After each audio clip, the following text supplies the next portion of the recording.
Hello, everyone, and welcome to the concession stand here on the KB Radio Network. I am your host, Kevin Reed, and welcome to the review of the biographical film Michael, which is directed by Antoine Fuqua. This is the story of Michael Jackson, at least a portion of his life.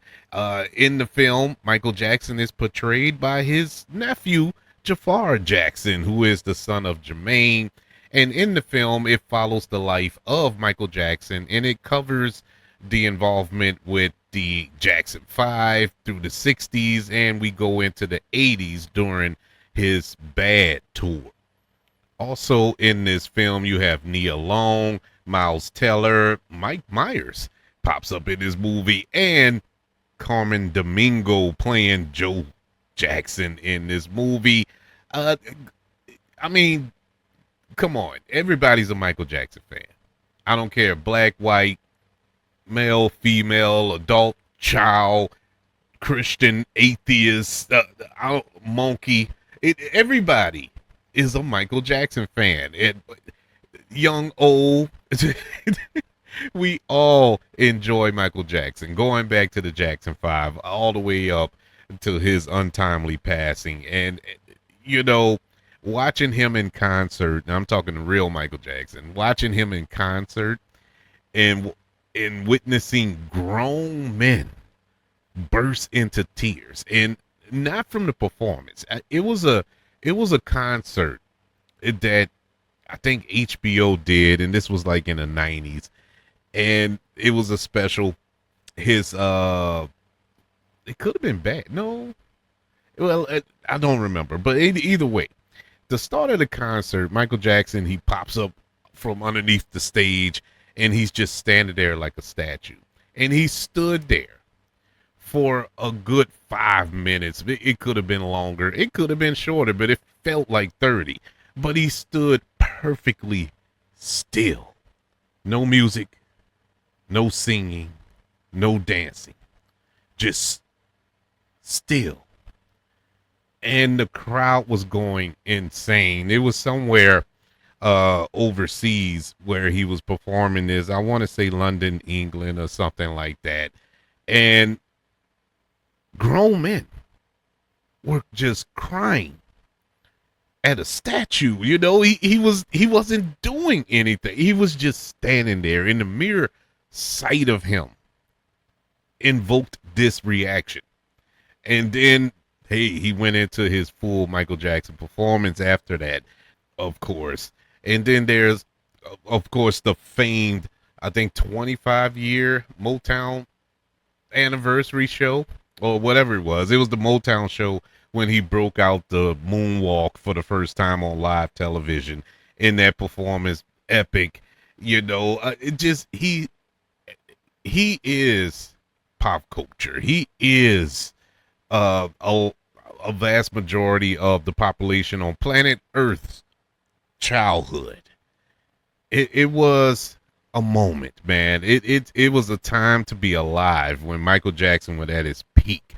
And he always was at his peak. Michael Jackson, even till his passing, was Michael. You just knew him as Michael, which this movie being named Michael was perfect because you didn't need his last name. We knew it wasn't Michael Jordan. We knew it wasn't about Mike Tyson. We know it's about Michael Jackson because he is one of the most iconic pop culture, pop music, R&B music icons of all time. I say all that to say this. This movie had none of that aura. This movie was not good. And it's sad to see this because, you know, when you have such a powerful figure like Michael Jackson, you would think you would get a quality film. I mean, Elton John, Rocket Man was awesome. I liked that movie. Was it great? No, it wasn't great, but I actually enjoyed Rocket Man. I enjoyed Bohemian Rhapsody, even though it was flawed, just like Rocket Man was flawed. All bioflicks are flawed because you're not going to get an uncut, realistic depiction of that person, especially if they're alive, and especially if they have a fan base that exceeds over 5 people. You know, you don't want to anger the fan base. And now I knew going into this, we weren't going to get dirty with Michael Jackson. We weren't going to explore the sexual abuse allegations that took place in the latter half of his life. I knew that because the family was involved in this. The Jacksons were involved with the production of this movie, and of course, they're not going to do anything to sully his name. And honestly, I'm fine with that. We didn't have to show all that. We all know that. We know everything about Michael Jackson's life, which is another reason why this movie did absolutely nothing for me. This movie didn't take one risk when it concerned Michael Jackson's life. We knew everything about this movie. This movie did not show us something that we didn't know. You know, like, oh, Michael Jackson used to do this, and nobody knew. Oh, he was into just sitting at home watching He-Man. Oh, that's what he did. It didn't show that. It didn't do anything extra. This was a glorified concert film. It was, we'll have a scene. It would show Michael Jackson buying bubbles. Then we jump to him making the album, and then jump to him performing the song off that album at a concert. Then we'll get another scene. It's something that's going on. Oh, he's signing his deal with the record label, with the management team, whatever. He goes in the studio, makes an album. Then we cut to the concert of him performing the song. It was so messy looking. It was glorified Lifetime movie of the week level movie. Coming into the film, I was already skeptical when I saw the trailer. When I saw the trailer and I saw the makeup on all these actors, not just Jafar, but on all these actors, in particular, Carmen Domingo, that makeup was so bad. It was so bad. I understand they tried to make him look like Joe Jackson, which they didn't do. They didn't even get close. If they would have got close and it looked bad, all right, fine. At least you tried. I can say, well, they gave it their old college try. It didn't even look. It looked like Carmen Domingo with a bad makeup on. I don't understand where the money went in this movie. They couldn't have been skimming on the budget here. I mean, this is Michael Jackson. It made no sense, and it looked even worse when the movie was actually in motion. Now, I thought it was going to look bad throughout the whole film. I will give it credit. As the movie went along, the makeup got better, or at least I didn't notice, or I just grew accustomed to it. I just let it go. I stopped worrying about it. Either way it went, it was bad. The makeup on Jafar Jackson was bad. It was just bad, and I'm not even talking about the album. It was bad. But the movie wasn't all bad. You did have some good qualities here. Going back to Carmen Domingo, even though the makeup was shoddy, his performance was great. He managed to give a good, borderline awesome performance as Joe Jackson through that makeup. I guess that's why the makeup kind of dissipated while I watched the film, because his performance was making you draw your attention away from it. Because, man, he really, really dove into this role. And this is one of the best Carmen Domingo performances I've seen. He really embraced the role of Joe Jackson. Unlike his counterpart, Nia Long, who plays the mom, Catherine Jackson, don't know why she was in the movie. I have no idea. She had nothing to do. And Nia Long can act, but they gave her nothing. Nothing to work with. Absolutely nothing. Uh, the big question mark going into this was Jafar. How would he handle the role of Michael Jackson, his uncle? If anybody should know about him, it should be him. Well, I will say this: not bad. It wasn't a bad performance. Now, did I 100% like it? Not really, because I don't think Michael Jackson acted like that. It was moments in here that made me question. Now they would know better than I know. That's his uncle, and so should know how his uncle performed or how he acted in real life behind the scenes, because I've heard stories if that Michael Jackson wasn't like that childish soft voice, that soprano voice that he performed with and did interviews with. I've read interviews, I've watched interviews of people who were very close to Michael Jackson. Now, he was guarded with his private life. He didn't really, reveal it to a lot of people. His circle was pretty small, but to the people that were privy to witness him just letting loose, Michael Jackson had a baritone voice. He had a deep voice. He'll talk like me and you, it just shooting it. And I believe that to be true. The reason I believe that, I saw multiple interviews from different people who don't travel in the same circles, so they have no reason to lie and say the same story. That Michael didn't talk like that for real. And so that part kind of disturbed me. Now, this is somebody who watched documentaries about Michael Jackson, who followed Michael Jackson my entire life. I had no choice. He was everywhere.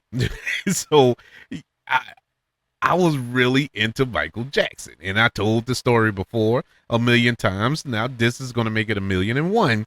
That the reason I really followed Michael Jackson so closely is because his family, the Jacksons from Gary, Indiana, is a part of my family. On my mother's side, the Bakers, who are from Gary, Indiana, we cousins, distant cousins. We ain't go to cookouts and stuff, but we were distant cousins. He couldn't pick me out of a lineup. Janet Jackson walked past me right now and just scoff. Because we're not family, but there is a lineage there. And so I always followed them, because I always had this dream, like one day he's going to search for his long lost cousin and he finds me. But unfortunately, that didn't work out that way. But in any event, I said all the stuff that I said because I already knew. And I know there's a lot of people who didn't, they didn't follow that closely. And you may go to this movie and feel that you learned something new. And I envy you, that's great. But the movie did nothing, man. It was a pointless movie. I knew it 10 minutes in. This movie is going nowhere. It was going nowhere. I knew that this was mainly going to be a concert movie. No more, no less. And the little story that we did get in here was so sanitized. It was so sanitized. It was zero controversy in this movie. Nothing, no drama in this movie. And I think the most hurtful thing, it's not even offensive to the Michael Jackson fan in me. That's not the part that I'm bothered by, because I expected that. The part that bothers me is Antoine Fuqua. The fact that he directed this movie. Antoine Fuqua has given us such films as The Replacement Killers, Tears of the Sun, most recently Emancipation with Will Smith. But his crowning achievement that everybody knows, the film that he put out there, was a little film he directed with Denzel Washington starring. Uh, Led him to an Academy Award win. In Training Day. The man can direct. The man knows how to direct a movie. This was a dumpster fire, man. I don't know. I don't. There's rumors that he didn't really direct this film. The film that he wanted to direct, they cut it, changed it. He walked away from the movie. He walked away, and that's why the movie was pushed back. The film was supposed to come out last year, if you all remember, in I think in around Thanksgiving or something like that, or October, somewhere in that vicinity, fall of last year. But they pushed it back because they wanted to do reshoots from the ending that Antoine Fuqua made, and it went into the child sexual abuse stuff and all that there, the legal side of his life. But the family got involved. And that was the end of that. They changed everything. He walked away. Someone else finished the film. Now you may see him walking around promoting the film, but the studio paid him to do that. So he had to obligate and promote the film, and his name is attached to it. But it's you can clearly see that this film wanted to go in a different direction, and it did. It just stayed planted in the, oh, Michael was an angel level of film. And hey, for me, that is completely boring. The movie bored me to death. Now, was it poorly choreographed and made, like, in that sense? Not in the sense of the concert footage and the performances and from a couple of the actors here. Other than that, it wasn't all that, bro. This could have went straight to Disney Plus or something, straight to Hulu, straight to Netflix. It did not need to be released in theaters. Not this version of the movie. It should have went straight to HBO. Now, if you wanted to make the grittier version that Antoine Fuqua first intended it to be, oh yeah, I'm all in on that. I want to see how Michael navigated through that. Now, that's the portion of his life I don't know, and millions don't know. That's the movie we want to see. Not this. Michael, which is currently in theaters, which depicts the life or a portion of the life of the great Michael Jackson, gets a letter grade of a C-. Yeah, it would have been an F, but the reason I'm giving it a C- is Jafar Jackson did a really decent job as his uncle. Carmen Domingo did a really good job as Joe Jackson. The concert sequences are great, but ultimately this is a dramatic film with zero drama. I want to know. I want to know, is it just me? Did you enjoy Michael, or am I just set tripping? I would love to know. I mean, film is subjective. Maybe I missed something. Maybe it went over my head. Please enlighten me. I want to like it. Maybe you can change my views. You can email the show, kbradiopodcast@gmail.com. You can also comment on social media. Just look for the KB Radio Network on all social media platforms. Don't forget about YouTube. Subscribe to the KB Radio Network channel. Like, subscribe, comment, share, and don't forget about Apple Podcasts, Spotify, iHeartRadio. Like, share there as well. Oh man, everybody, thank you for joining me for this review of Michael. I was hoping for better. I kind of knew this was coming, but I was just holding on to hope. Unfortunately, hope didn't come around, didn't turn the corner for me, but it's all good. In the meantime, I want you all to know that I love you. Continue to love everyone, and until we speak again, you all be blessed.